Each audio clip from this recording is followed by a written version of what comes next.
आगे बढ़ते हुए बात करें इलेक्शन कमीशन में ज़ेर अल्तवा PTI intra party election case के समाअत 4 मार्च तक मुलतवी। बैरिस्टर गौहर ने दलाइल देते हुए कहा, इलेक्शन कमीशन हमें कुछ मोहलत दे, दरख्वास्त गुजार पहले दलाइल दे दें, बाद में हम भी तफसील से दलाइल देंगे, तब तक हमें दस्तावेजात भी मिल जाएंगी।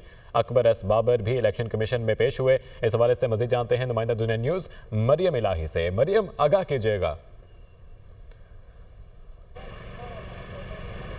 जी देखिए, आज इलेक्शन कमीशन ऑफ पाकिस्तान के अंदर एक जो है पाकिस्तान तहरीक इंसाफ का इंट्रा पार्टी इलेक्शन केस की समाअत थी, जो कि काफ़ी इंतहाई जो है वो ब्रीफ समाअत रही। उसका समाअत का अहवाल आपको बताया चले कि समाअत के लिए जो 3 रुकनी बेंच था उसकी सरबराही chief election commissioner Sikandar Sultan खुद कर रहे थे।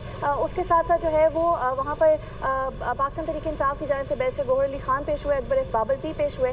बैरिस्टर गौहर अली खान को जब मौक़िफ़ पेश करने का मौका दिया गया तो उन्होंने कहा कि हमारे जो इंतखाबात हैं वो इंतहाई शफाफ हुए। हमसे बाद में जिनके इंतखाबात हुए उनको भी क्लियरेंस सर्टिफिकेट दिया गया, लेकिन हमें नहीं दिया गया। बहरहाल उन्होंने इलेक्शन कमीशन से वक्त मांगा। उन्होंने कहा कि हम आपको तहरीरी जो है वो जवाब पेश कर रहे हैं, लेकिन आप हमें अगर मज़ीद वक्त दें, क्योंकि हमारा रिकॉर्ड FIA के पास है, तो हम इसको मज़ीद वक्त तक जो है वो कंपाइल करके आपके सामने पेश होंगे। उस हवाले से प्रोसीडिंग के लिए इलेक्शन कमीशन की जो है वो इलेक्शन कमीशन की दरख्वास्त गुजारों को तहरीरी जवाब की नकुल फराहम करने की हिदायत दी गई, जिसके बाद जो है वो समाअत को वाइंड अप किया गया और समाअत 3 मार्च तक जो है वो मुलतवी कर दी गई। ठीक है मरियम, बहुत शुक्रिया आपका।